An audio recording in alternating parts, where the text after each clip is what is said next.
Hello friend, good evening. How are you? I hope you will be good. Today we are study about the human's eyes, the colorful world. प्यारे बच्चों, आज हम लोग मानव नेत्र और रंग बिरंगा संसार के बारे में पढ़ेंगे। तो आइए आज के एक ही चैप्टर में देखते हैं। तो आइए हम नेक्स्ट हेडिंग देखें। लर्निंग आउटकम्स, किसके बारे में हमको सीखना है, जानना है।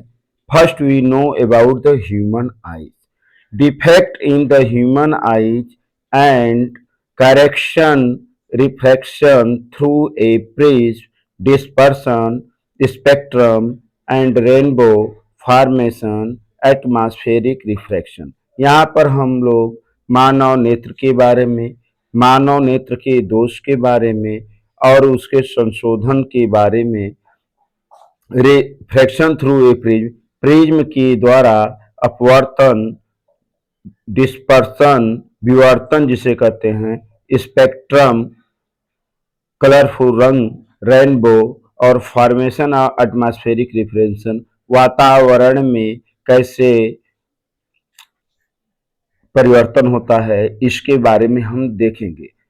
Please see the function of the different part of eye. First we are talking about the eye wall. Eye ball बने जो मानव नेत्र है, जो उभरा हुआ गोल की तरह काला भाग होता है, आई वॉल कहलाता है। तो approximately the spherical diameter 2.3 cm, तो इसका डायामीटर 2.3 cm होता है, जो कि स्फेरिकल टाइप का होता है, जिसको हम आई बॉल कहते हैं, जो कि आंख का आगे का काला और सफेद वाला भाग होता है। Next we are study about the cornea, the thin, transparent, the bubbling membrane. Light enters the eyes through the cornea. Most of the refraction happens here. Lens का काम, 80% रिफ्रैक्शन जो होता है लाइट का कॉर्निया के द्वारा होता है। Protect from dust and germ, और यह जो नेत्र है, कॉर्निया जो है, हमारे आंख को डस्ट से प्रोटेक्ट करता है, मतलब रक्षा करता है। आइए हम देखते हैं next part. Now we are discussing about the pupil, जिसको पुतली कहते हैं। तो यहाँ पर पीपल माने पुतली होता है, हम पुतली के बारे में बात करेंगे। तो regulates and the controls the amount of the light entering the eye, तो जो प्यूपिल है हमारे आंख में आने वाली प्रकाश की किरणों को नियंत्रित करता है, एक निश्चित मात्रा के अमाउंट या एनर्जी को ही आंख में रेटिना में प्रवेश करने देता है। Now we are discussing about the iris, the control the size of the pupil, तो आइरिस ही जो है प्यूपिल के साइज को कंट्रोल करता है। The pupils are controlled by the iris, iris is the part which control the pupils. Now we are discussing of the crystalline lens, तो हम लोग क्रिस्टल लेंस के बारे में यहाँ डिस्कस करने जा रहे हैं। तो that is the convex lens, convex lens का मतलब होता है जो किनारों पर पतला और बीच में मोटा होता है। तो convex lens is the inner side is thin and the middle side is the broad. अब इस पर अगला पॉइंट है फ्लेक्सिबल फोकल लेंस, इसका जो फोकल लेंस होता है, फोकस दूरी फ्लेक्सिबल होता है, मतलब चेंजेबल होता है। अगला पार्ट है forms real and inverting image, जिसके द्वारा जो इमेज बनता है, रियल बनता है, इन्वर्टेड इमेज बनता है, मतलब कि वास्तविक बनता है और उल्टा बनता है। अब now we are discussing about the six ciliary muscles, और सिलियरी मांसपेशियों के बारे में यहाँ पर हम बात करेंगे। तो the ciliary muscles the adjust the focal length of the eye lens to some extent, तो जो हमारा ऑब्जेक्ट होता है उसके हिसाब से फोकल लेंथ को एडजस्ट करने का काम जो है सिलियरी मसल्स करता है। It means the ciliary muscles control the focal length of the eyes for the specific object. Next, now we are discuss about the retina. What do mean of the retina? Retina जो होता है तो real and inverted image is found on the retina, मतलब all image of the object forms on the retina, the forming image will be real and inverted on the retina. तो image मतलब प्रतिबिंब जो है वास्तविक बनता है, उल्टा बनता है, रेटिना पर बनता है। If the image can not formed on the retina, it means image formed either before the retina or the after the retina, that is the called eyes effect, eyes effect, IR eyes defect। तो next point है has lots of light sensitive sales. यहाँ पर बहुत से retina पर बहुत से sensitive light cells होते हैं। Cell get activated when light falls on them and generate the electric signal. तो जो इमेज फार्म होता है उसको इसी लाइट जो एक्टिविटी सेंसिटिव सेल होते हैं उसको convert into the electrical signal, electric signal में बदलकर वह सेंस तक पहुंचाने का काम करते हैं। Rods vision in the low light, तो रॉड माने विजन इन लो लाइट, यह कम प्रकाश में दिखाई देता है। Cones visions in the high light, cone के द्वारा हाई लाइट की स्पीड को देखा जाता है या कंट्रोल किया जाता है। Now we have discussed the optic nerves. What do mean of the optic nerves? The cell sends the electrical signal to the brain nerve fiber. Nerve fibre के द्वारा ही इलेक्ट्रिकल सिग्नल को ब्रेन तक पहुंचाया जाता है, सेंड किया जाता है, भेजा जाता है। आइए हम यहाँ पर देखते हैं। अब यहाँ पर नियर पॉइंट है, तो near point and far point, तो we are study about the near point, निकट बिंदु के बारे में पढ़ेंगे। तो the minimum distance from eyes at which an object can be seen clearly and distinctly, तो निकट बिंदु वह बिंदु होता है जहां पर हम किसी वस्तु को एकदम कम से कम दूरी पर स्पष्ट और स्पष्ट प्रकार से देख पाते हैं। It is also called the list distance of the distinct vision, जिसको ही निकट बिंदु कहते हैं। इसी को क्या कहते हैं? निकट बिंदु कहते हैं। For normal vision the young adults are the 25 cm, तो जो निकट बिंदु होता है एक स्वस्थ आंख के लिए 25 सेंटीमीटर होता है। Now we are discuss about the far point, the farthest the point up to which the eyes can see object clearly, तो वह बिंदु जहां तक आंख स्पष्ट रूप से देख सकता है, that's point is known as the far point. The far normal eyes the far point will be infinity, एक स्वस्थ आंख के लिए दूर बिंदु अनंत होता है, अनंत दूरी पर होता है। Now we can see the myopia, nearsightedness. Myopia is the second name of the nearsightedness, जिसको हम हिंदी में निकट दृष्टि दोष या मायोपिया कहते हैं। The person can see near by object clearly but distant object appear the blurred, तो निकट बिंदु दोष वह दोष होता है जिसमें दोषी व्यक्ति को पास की वस्तुएं स्पष्ट दिखाई देती हैं लेकिन दूर की वस्तुएं स्पष्ट नहीं दिखाई देती हैं, अर्थात उसमें ब्लर आने लगता है। That is called the myopia or the near sightedness.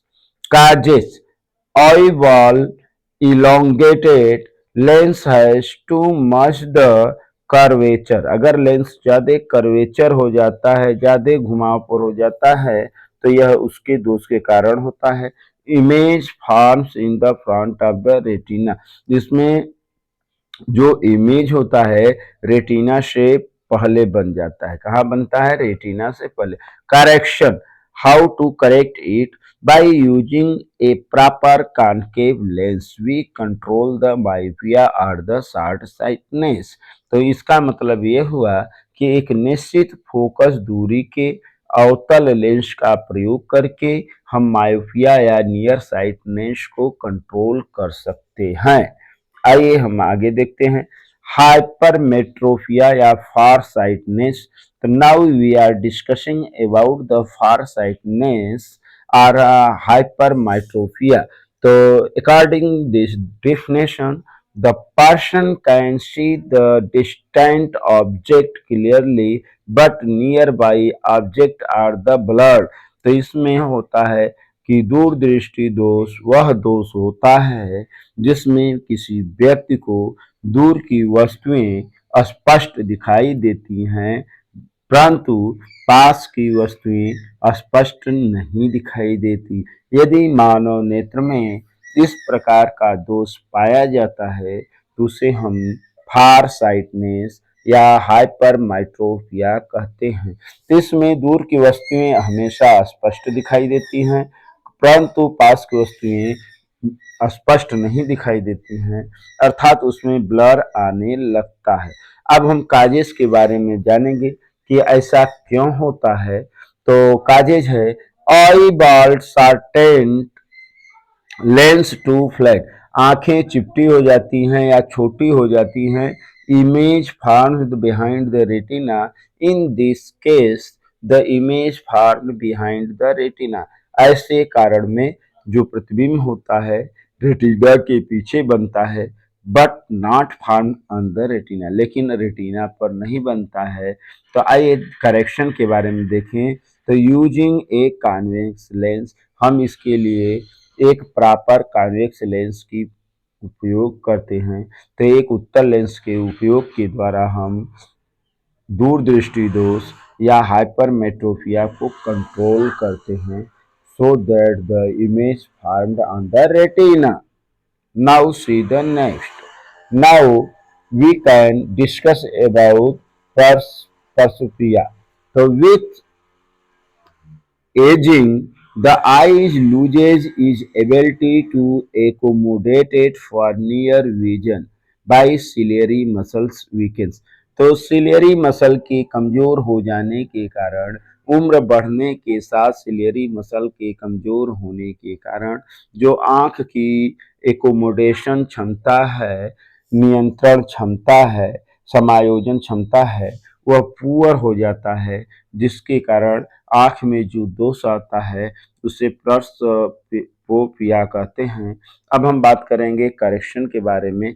Convex lens or the bifocal lens, तो हम कॉन्वेक्स लेंस या बाईफोकल लेंस का उपयोग करके इसको करेक्ट करते हैं। आइए नेक्स्ट देखते हैं। तो आप यहाँ पर देख सकते हैं नॉर्मल विजन है, फोकल पॉइंट कहाँ है, रेटिना पर है, यह नर्वस सिस्टम है, आंख में दिखाई दे रहा है। यहाँ पर्सपिया है जो फोकल पॉइंट है, पर्सपिया में जो इमेज फार्म्ड है रेटिना के बिहाइंड है, so can not the controlled by the mind. Astigmatism, unequal curvature of the cornea lens, different part of the image appear blurred। तो एस्टिग्मेशन में होता है कि किसी भी प्रकार की वस्तु कार्निया के द्वारा नहीं दिखाई देता है, जिससे हम कह सकते हैं किसी प्रकार के रंग के लिए नहीं पहचान पाते हैं। तो इसके करेक्शन में होता है सिलेंड्रिकल लेंस का प्रयोग किया जाता है, जिससे वह स्पष्ट दिखाई देता है। जिसका मतलब जो चीज़ धुंधला दिखाई देता है और जब हम सिलेंड्रिकल लेंस का प्रयोग करते हैं तो उससे वह स्पष्ट दिखाई देता है। आइए आगे देखते हैं। Dispersion of the light. The splitting of the white light into its constituent colors as a waveguide या वायरी ऑफ नाला when passed through a prism। कह रहा है कि when light passed through a prism, that light disperses into its component or its constituents, that is called dispersion of the light, that is also known as scattering of the light। The scattering of light divided into seven parts, which known as the Vibgyor or Vaini of Vinala. तो violet deviates the most, red is the least. तो सबसे ज्यादा नीले रंग का होता है और सबसे कम लाल रंग का डिस्पर्सिंग होता है। तो डिस्पर्सिंग ऑफ लाइट सबसे ज्यादा किसका होता है? ब्लू या नीले रंग के लिए होता है और सबसे कम लाल रंग के लिए होता है। तो you can see on the fridge. Now we are discussing about the rainbow formation. यहाँ पर है रेनबो जिसे कहते हैं, इसका निर्माण कैसे होता है? तो rainbow always form in a day in a rainy season, and it is the two side, either east or west. In the morning time the rainbow formed in the west time, at evening time the rainbow formed in the east time. Now we have discussed about the formed due to dispersion, internal reflection and reflection of the sunlight by raindrop।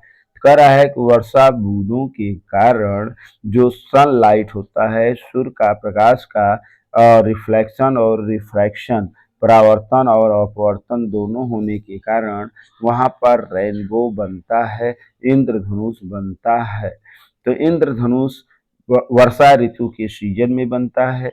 यह दो प्रकार से बनता है, सुबह के time पश्चिम दिशा में बनता है और शाम के टाइम पूर्व दिशा में बनता है। दोपहर के टाइम रेनबो कभी नहीं बनता है। Order of the colour, red top to violet.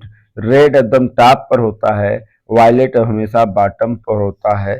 तो जैसा प्रिज्म में बनता है ठीक वैसा ही रेनबो में बनता है। सबसे टॉप पर रेड कलर होता है और बॉटम पर हमेशा वायलेट कलर होता है। Now we see the atmospheric refraction। तो bending of the light as it passes through the layer of the atmospheric with different densities। Examples you can see the figure. देखिए एक किरणें हैं जो कि आंख पर सीधी आ रही हैं, लेकिन वो डिस्पर्स होके जाती हैं जमीन से टच करके। अब इसमें है apparent position of the stars appearing higher than their actual position। तो जो तारे होते हैं अपने एक्चुअल पोजीशन से ऊपर दिखाई देते हैं। Advanced the sunrises and the delayed the sunset. तो कहता है एडवांस सनराइज, सूर्य उदय और सूर्यास्त के समय भी हमें बड़ा और लाल दिखाई देता है। Sun is the visible about the 2 minutes before actual the sunrise and 2 minutes after actual sunlight। 2 minute पहले और 2 मिनट बाद एक्चुअल मन वास्तव में सूरज का सही फिगर दिखाई देता है। Now see next scattering of the light. Now we are discussing is about the scattering of light. Scattering of light का मतलब प्रकाश का प्रकीर्णन, प्रकाश के प्रकीर्णन के बारे में बात करेंगे। तो the process in which the light is the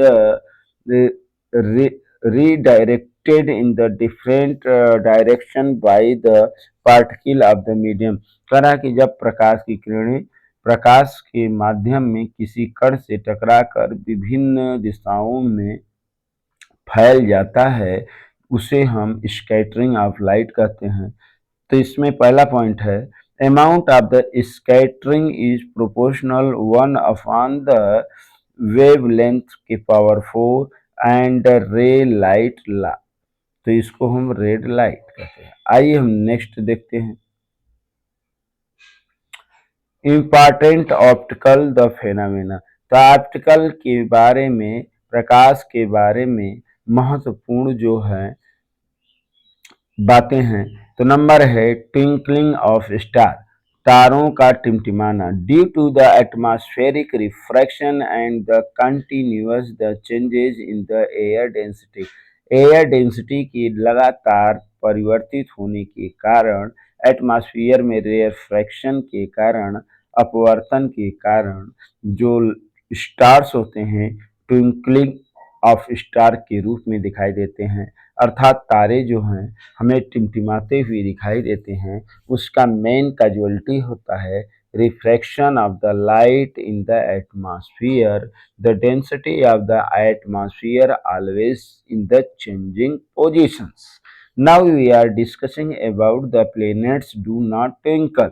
तो हम उन प्लैनेट्स माने के बारे में बातें करेंगे जो कि नॉट ट्विंकल, जो कि टिमटिमाते नहीं हैं। They are the closer appear as the extend the sources so the fluctuation average out. तो जो प्लैनेट्स हमारे पास होते हैं, पास दिखाई देते हैं, उसमें फ्लक्चुएशन बहुत कम होता है। Due to not a fluctuation the average out, इस प्रकार उसमें हमें ट्विंकलिंग ऑफ द स्टार्स नहीं दिखाई देता है। Now we are discussing the next. You can see the important optical phenomena. इसमें आप एक तारे को देख सकते हैं, अनेक तारे हैं जो कि टिमटिमा रहे हैं। तो इसके दो ही रीजन है, क्या एटमॉस्फेरिक डेंसिटी की चेंजिंग के कारण और दूसरा रिफ्रैक्शन के कारण ऐसा होता है। तो इम्पॉर्टेंट ऑप्टिकल फिनोमेना थर्ड है ब्लू कलर ऑफ द ओकिन। मतलब कह रहा है कि समुद्र का नीला दिखाई देना due to the scattering of the shorter wavelength by the water the molecules. तो जो प्रकाश की किरणें हैं पानी पर पड़ने के बाद, सागर में पड़ने पर, वह क्या होते हैं, नीला रंग का ज़्यादा स्कैटरिंग हो जाने के कारण हमारा समुद्र का जल ओकिन जो है ब्लू कलर में दिखाई देता है। आज बात करेंगे फोर्थ है why the danger signal at the rain. जो खतरे का संकेत होता है वह लाल रंग का क्यों होता है। Why the danger signal are red. Now we are discussing red light has longest wavelength scatters least hence the visual from the distinct. कह रहा है कि जो रेड लाइट होता है लॉन्गेस्ट वेवलेंथ, उसकी तरंगदैर्घ्य लंबी होती है, बड़ी होती है, स्कैटरिंग लिस्ट और इसके स्कैटरिंग बहुत कम होती है। Hence the visual from the far distance, इसलिए वह दूर से दिखाई देती है। लाल कलर की तरंग दैर्घ्य बड़ी होने के कारण वह दूर से दिखाई देती है, जिससे हमें खतरे का आभास पहले हो जाता है। सो दैट हम we control myself for that dangers. तो आज के लिए इतना ही प्यारे बच्चों। तो thank you so much, nice good evening.